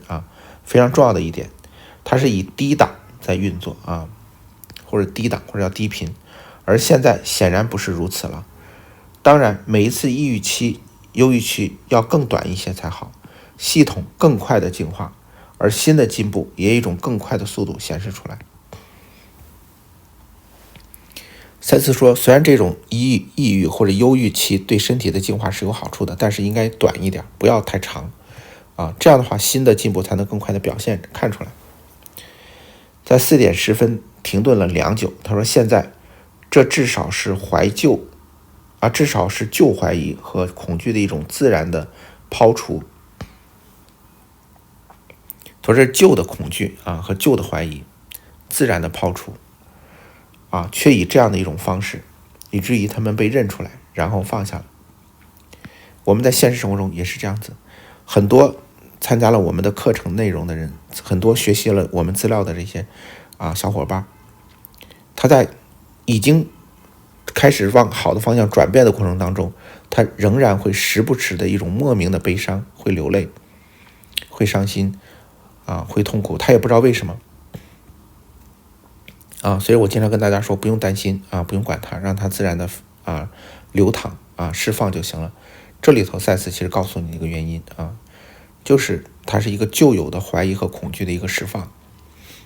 它不是说你一转念它就不会再有这种残余会释放，它会释放，但是这时候你的感受就是此时的这种哭泣不像以前那么痛彻心扉了，不痛了，但是会哭。此时的悲伤会悲伤，但是不是那么悲伤不是那种凄凉哭泣的悲伤也是一种悲伤，很有意思的他说你要被这种被认出来，然后放下它有个过程。他又再次停顿良久，他说真的眼睛的状况变化显出在发生的那种循环就是他好坏的循环，可以说进步的上缘继续的，就是他在好的方向发展的，但是他又循环，他又反复，因此很明显每一个新的进步都比前一个更好，但同时视力会有许多的变化和不平衡，而有时相当的模糊，它视力会变化的，但是总体是向好的。那些改变的确仿佛很神秘，好像你不知道它怎么就变了。鲁别并未一直在看他自己的眼睛他没有一直看眼睛，因而那个神秘不知怎的就被视为理所当然了，因为没太关注它。首先他对眼睛的运作非常不了解，也没有花功夫或者试想着去弄明白这种进步该有的先后次序或他们该如何发生。就是眼睛如果要恢复，它可能的也许会先模糊，会再清晰也许会这样循环上升，螺旋上升他说都不知道，但是说真不是很关注这件事情所以说他就不知道他也不了解不过右腿却是明摆在他眼前的他能看到，非常容易看见，因此他常常将其位置与另一条腿做比较，而不看好他的腿这必会导致他去考量那些仿佛挡着路的阻碍，他觉得这不行右腿好不了确实是身体能疗愈那条腿，就与他能疗愈眼睛一样容易，也与他能疗愈痔疮痔疮一样容易。有这中间真的还经历了褥疮就是长期卧床的人身上会长疮，因为他身体长期不动嘛只有某几个点接触床接触被褥，时间长了那个部分会溃烂因为血液不流通了。他说这个都能治好真的眼睛从看不到到能看到又看不到又能看到，他也是能变好。他说他的右腿也是一样，他的右腿他觉得好不了，其实也像眼睛和褥疮一样，也是可以轻易的就好的，你不用管它。目前最好别集中注意力在他的那条腿上，他说你不要把集中力放在腿上，而恰恰相反，他的注意力就在那条腿上，以及为了要使行走这件事情发生，他终究必须得做些什么，对他会大有帮助的就是你不要去想我要想走，我得对这条腿做点什么事儿，让它彻底恢复到跟左腿一样长了，我才能走。你是用这种角度去想这个问题的话，那你就陷入一个死胡同你就这个想法是不对的。就是你不要想着得给右腿做点啥东西，做点治疗做点什么康复什么的，右腿才能好，才能走路。他说不需要这是我们大多数人不能理解的大多数人肯定得做点什么呀，不做什么他怎么能好呢？你就这样想才会出问题因为你承认他有问题你才觉得他需要做什么。如果你认为他只是暂时性的，他很快就好，你不需要做什么，对吧？比如说你眼睛暂时看不见，如果你相信这是暂时性的，那你不需要做什么，你只需要睡一觉，第二天你眼睛就会好转了。对吧？如果你认为他是不行了，眼睛变坏了，必须得去医院治疗，要么戴眼镜，要么做手术，或者要么怎么样，那你这个眼睛真的就不行了。同样的道理，你觉得这条腿啊真的不行了，那真的需要对它治疗什么，而你就承认了这条腿是不行的了，就是你的内心认为它不行了已经啊。所以你不要这么去想啊。如果他偶尔想象他行走会发生的像他的念头来来去去那么轻松而自然，就是他的腿的好转就像念头的来来去去这么简单和自然的话，就很好了。并且以他的视力运作同样的神秘的方式，当他突然变得非常清晰了，而他阅读的非常快的多的时候，快速阅读很快就会是他正常的状态了啊。赛斯说他很快就会可以快速阅读了，而他现在根本就读不了啊，看不了字啊，视力模糊到看不清字了已经。对，所以说他很快就会正常阅读了，就像他的腿可以很快好一样。而他如果能够想象他的腿的好转就像念头来来去去这么容易的话啊，而不用去想一定要给腿具体做哪些具体的治疗方法它才能好的话啊，这是反而会阻碍腿的康复。如果他相信腿不知怎么的神奇的就会好的话，他如果坚信这一点，他的腿就真的会神奇的就好了啊。今天他照了镜子啊，他在说真照了镜子，的确是很大的进步，一个非常重要的议题啊，非常重要的。还有你建议他每天短短的这样做啊，也是一样的重要。你看罗啊说你每天照镜子画口红画眉毛啊，都是非常好的。他在表扬罗啊，觉得非常有趣的啊。他显示出什么呢？鲁伯已经准备好面对他自己，至少愿意仁慈的看他自己啊，不再那么苛责的看自己。他以前是苛责评判的看自己，不接纳自己，他现在是可以仁慈的看自己，知道自己还不那么好，但是是仁慈的。就像我们看到一个路上遇到一个比如说身体不太好，身体有残疾的人，你是苛责的还是仁慈的啊？这是完全不同的。我们有时候对别人可以仁慈的，对自己反而是苛责的啊。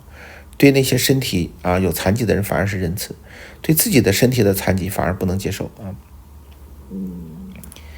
当然口红是一个绝佳的点子啊，还有眉笔，因此他开始像以前一样在乎他的脸了。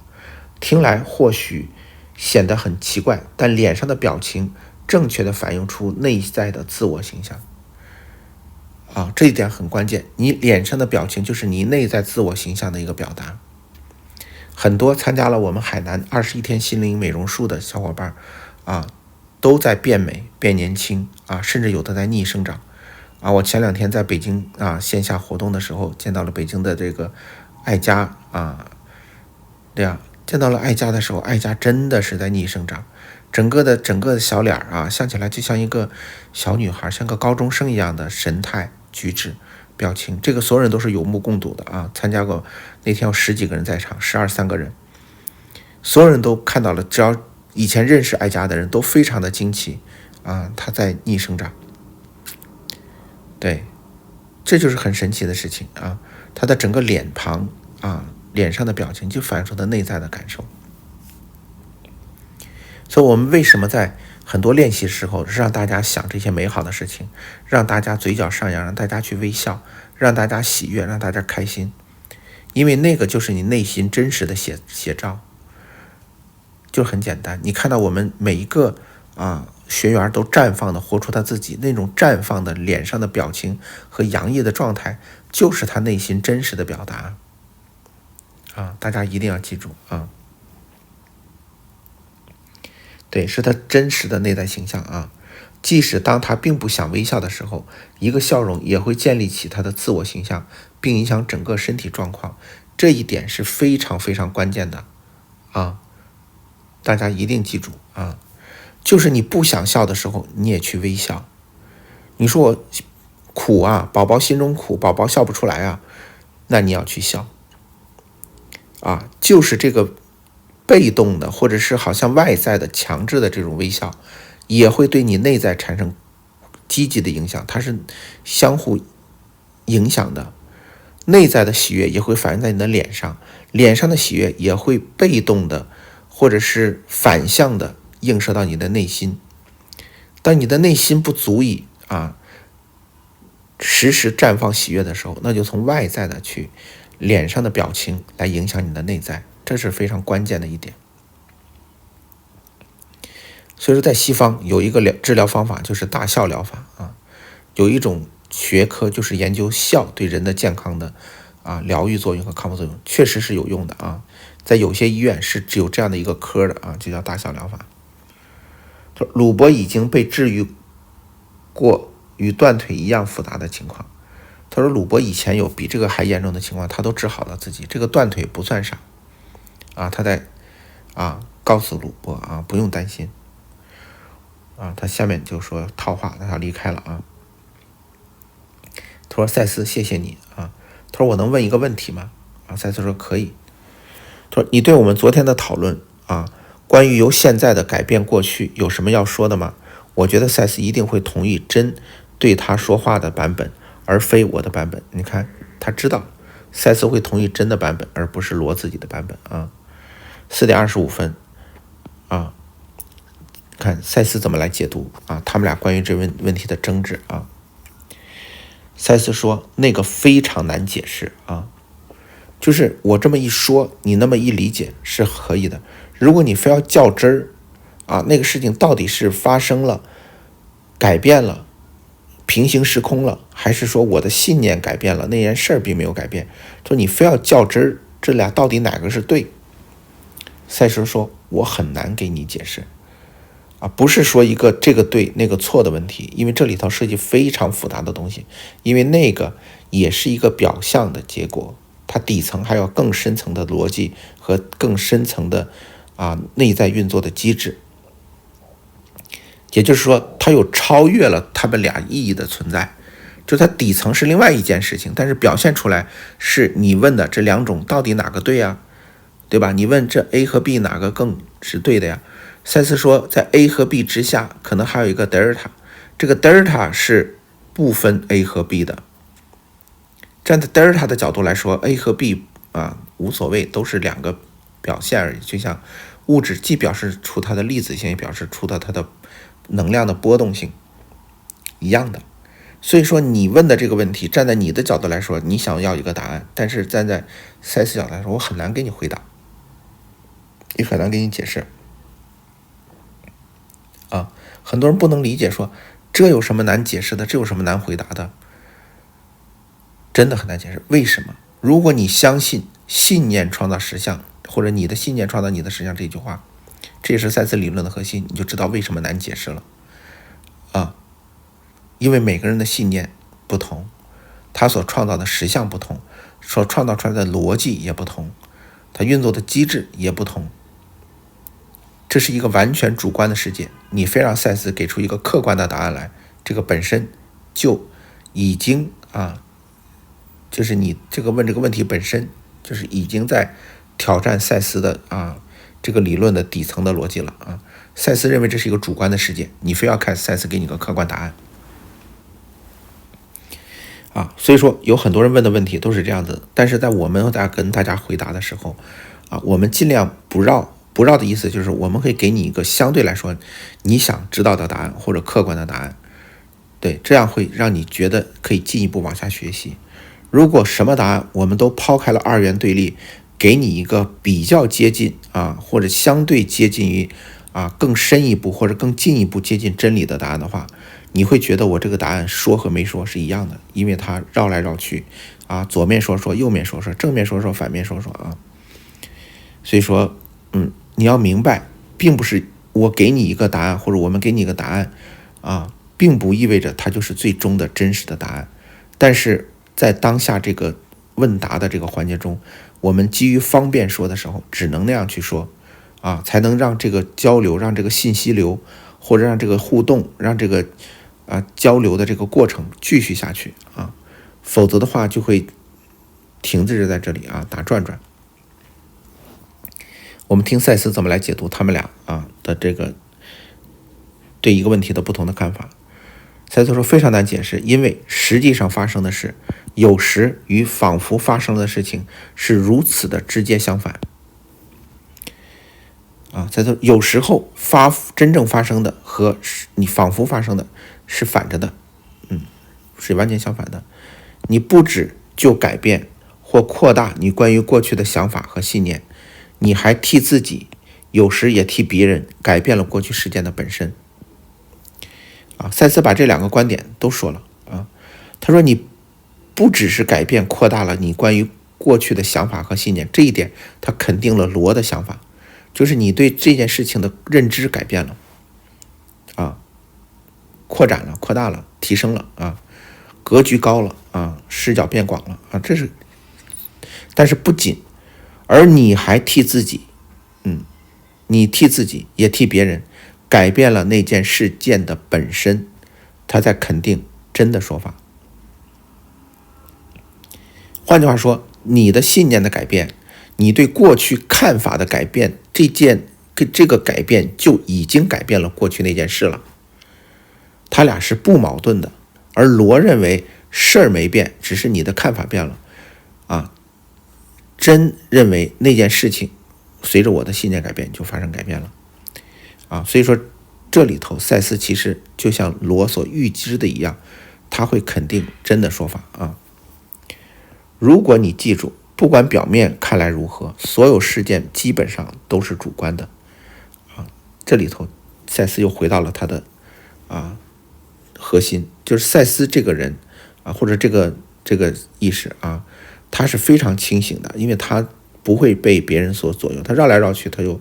绕回到他点。但是很多学塞斯资料的人学着学着他就忘了因为他三维世界的这些知识和这些东西会更多，会更牢固，会更顽固，他就忘记了这个世界是个主观的世界。如果你时时刻刻都记着这是一个主观的世界的时候，有很多很多的问题你就不会问出口了。但是既然你问出口了，那作为我来说我就知道你还没有达到这个境界，你还不认为这个世界是个主观的世界。那在你当下的认知里头，我只能先假设你还不认为这个世界是个主观的，你认为这个世界是个客观的，从这个角度上来给你一个你能接受的答案。因为这个世界是主观的，在当下的你的认知里你是不接受的，你如果接受了，你就不会问出这样的问题来。你问出了一个基于这个世界是客观事实存在的，过去也是客观存在的，你问的问题，如果我用这个世界是主观的角度给你解答，是不足以说服你的，所以我就会用客观的角度来给你解答。我就会说你的身体分子细胞原子是量子态的，你量子态是所有可能性叠加的，你会切换到那个叠加态的那个身体里面去，然后你的世界就过去就发生了改变，等等等等等等。因为你愿意相信，你愿意听这样的话这里面我用量子，用细胞，用这东西，其实是在暗示你这个世界是有客观性存在的。然后我又讲了它是一个量子性的一个态的存在，而量子性它其实也暗示了这是一个主观的世界，量子就是主观的，量子的世界都是主观的世界。这样的话说，就等于说把你认为客观的事实再加上一个隐含了一个主观的底层的逻辑在里头，这样你容易接受。如果我上来就跟你讲你的信念创造你的世界，创造你的实相，那你认为过去改变了，过去就真的改变了，那我这样说是不足以说服你的那这里头塞斯也说的也是这一点他说不管表面看起来怎样，表面跟事实是相反的是相反的，表面不是一个主观的世界，我们所有人认为这个表面世界都是客观的，但实际上这个世界是主观的塞斯再次强调这一点，或许对你有帮助他们的客观性在某种焦点上发生他说为了便于你理解你说这个世界不对这世界是客观的怎么是主观的呢？我看到这个世界就是客观的塞斯说我为了让你理解这件事情，我再给你透露一点你所认为的客观性，只在你聚焦在某些焦点上的时候，你才能感觉到它是客观的。就是当你聚焦在具体的事情上、具体的人上、具体的一个焦点、意识焦点上，当你聚集的时候，你感觉仿佛它是客观的。当你的焦点一旦发散，焦点不聚焦在具体的事上，焦点一旦发散，或者是你的意识一旦升维到更高的维度上的时候，这个世界就展现出它主观性的面向来，你会瞬间感觉到这个世界是主观性的。相反，当你聚集到具体事情的时候，它又表现出它的客观性来，非常的诡异，非常的有意思啊！就像我们举一个量子力学的双缝实验来做一个类比，就是当你具体的用人去观察这个微粒的运动轨迹的时候，会发现它呈现给你的是一种客观性，就是物质态，所有的客观微粒都像实体的小粒子一样，像沙粒一样打在那个后面的两条缝的后面，变成两个光带，两个感光带当你不用肉眼去观察，或者当你没有观察者出现的时候，它表现出来的就是一种衍射的干涉波一种干涉波就是条纹状的就你不看它的时候它是能量态，你看它的时候它显示给你的一个客观物质态。能量态是比我们的物质态更进一步的能量是无形的嘛，是没有具体的物质存在的，能量是没有物质，但是粒子态是有微粒存在的，原子它也是粒子，它是微粒存在的。但是你说原子是一种能量波，那大伙就觉得它就不是一种物质存在了。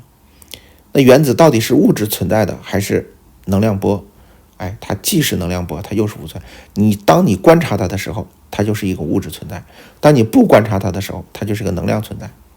我这样说，你不知道能不能理解？这就是量子力学经典的那个论点。当你不看月亮的时候，月亮存在吗？经典物理学认为，你看不看它，月亮作为一个物质体它一定是存在的。而量子力学认为，你不看它的时候，它存不存在是有一定概率性的可能在，也可能不在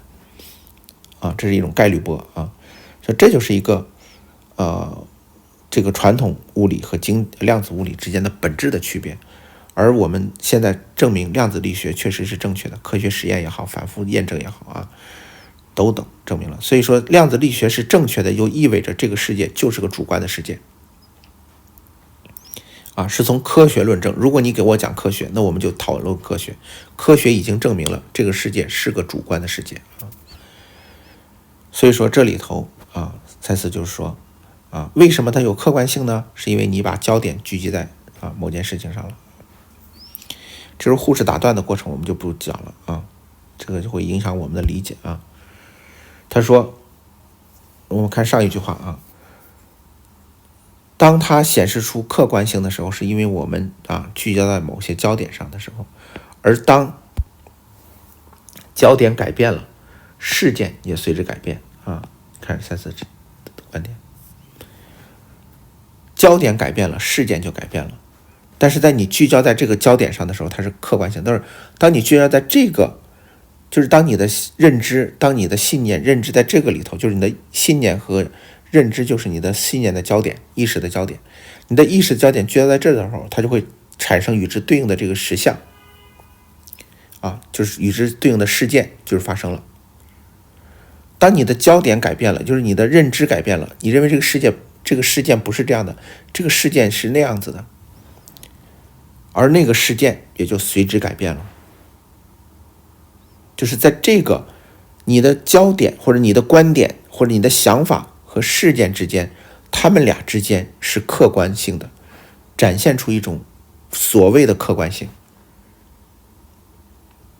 我不知道你能不能理解我说的话意思。就当你认为它是个苹果的时候，它给你展现出来就是一个苹果，是因为你认为它是个苹果。当你认为它是一个 VR 眼镜里的苹果，它不是一个真实的苹果的时候，那它就不是一个真实的苹果。当你通过裸眼 3D 去观察一个苹果的时候，你也知道这是一个裸眼 3D 通过技术实现的苹果，它不是一个苹果，真的苹果。当你通过激光全息影像看到一个苹果的时候，你也知道它不是一个真实的苹果。那到底它是不是真实的苹果，取决于你当下你的认知。我不知道你能不能理解我的话的意思，并不存在一个所谓真实的苹果是你认为它是真实的，它就真实的。如果假设你生活在元宇宙的世界里头你像童话玩家那样生活在元宇宙的世界里头，或者时空玩家，那里面的苹果你认为都是真实的，或者你看黑客帝国，那里面吃的东西生活都是真实的生活在那个矩阵里的人都是真实的，你吃，但是其实后来知道的都是电脑模拟的他通过那个暗示我们现在的世界也是一样的。你所认为的客观是你聚焦在这个上面，它就是真实的在这一点上它是表现出它的客观性，也就是物质性来，就是你去观察这个原子，它就是物质的；你不观察这个原子，它就是能量的，非物质的它在微观世界里已经给我们展现出它的一部分的底层的真相来，但是在原子又很小，在更大的层面上你几乎看不到它的能量性，你看到的都是它的物质性，但是它的底层是由能量性组成的呀。所以说这个东西，这个世间所有的东西，不论从小到大都是能量组成的，因为我们在微观世界里已经发现了它的真相，它就是能量光子、原子、微粒在亚原子次原子微粒上，它就是能量态，但是你观察它，它就是物质态，这是让所有科学家搞懵的地方它到底是能量态还是物质态其实它本质上是你观察它物质态，不观察它能量态就这样。所以你不观察它，就是你的焦点不在它上面的时候，它是一个主观的世界。什么叫能量态？就所有可能性都在，它是一个能量，它可以变成任何东西，它就是一个孙悟空，它可以72变，它是一个能量态。它到底变成什么，取决于你的意识，你的认知，想让它变成什么，它就变成什么。你认为它是个苹果，它就给你展现出苹果的样子来；你认为它是个梨，它就给你展现出梨的样子来你认为它是个假的梨，它就是个假的。在4点44分虽然真说它还有可能更多的资料，但是本书就到此为止了，非常的遗憾因为护士来打断他们了而说到这个关键时候，他就到了翻身的时间，以至于很多期待一些由现在改变过去的好资料而这种情况多少令我有所挫折感、挫败感。我不想那个问题被忘许，他不想被忘掉，因为这是罗其实特别想知道的一个点，而这块也说到了关键点，但是十分遗憾，因为他们在病房里一定会受到干扰我们也只能接受这个遗憾赛斯这句话只说到了这儿就结束了，但是不重要，他说到什么我们其实都知道，他在其他的资料已经说得很详细很清楚了这个世界的底层的逻辑和本质最后真说也许明天会再多谈一下那个问题这是在安慰罗这个卡丽娜今天下午真的很烦人叫了一下午，而她仍然还在叫唤你看这个罗的语气已经越来越不耐烦了甚至用叫唤这个词儿来称呼他，他的声音粗哑而减弱了许多，喊了一下午了我告诉珍，我认为他听来像是正在重新活回到他的儿时状态，小孩嘛，哭喊的就这样子。职员多次试图令他镇静下来，但都没有用。真说他们的行为使他难过因为他们提醒了他在住院的初期，当他自己有恐惧的时候，人们是他令他镇定的情景真说他自己刚住院的时候他也恐惧但是其他人让他镇定是没有用的现在当真告诉我他的感受之后，他对自己说撤掉真现在学会了一种方式，当这些负面情绪来临的时候，他会用一个词叫撤掉来收回不要再往这个方向继续发展了，也不要再去想了他用了这样的一个词撤掉就是撤销所以说真已经在进步了在往积极的正面的思想上进步了。好了，关于这个部分第一章的第4部分的解读我们就先到这儿。那最后还是祝大家有神奇和美好的一天。那这一节的内容也非常的重要，里面虽然赛斯传递的内容不多，但是这些少量的信息也蕴含了非常重要的关于我们的健康认知的一些洞见所以说希望大家能够好好的理解结合在自己的生活当中去做一些真正的改变和调整，让我们过上更美好的生活再一次的感谢大家。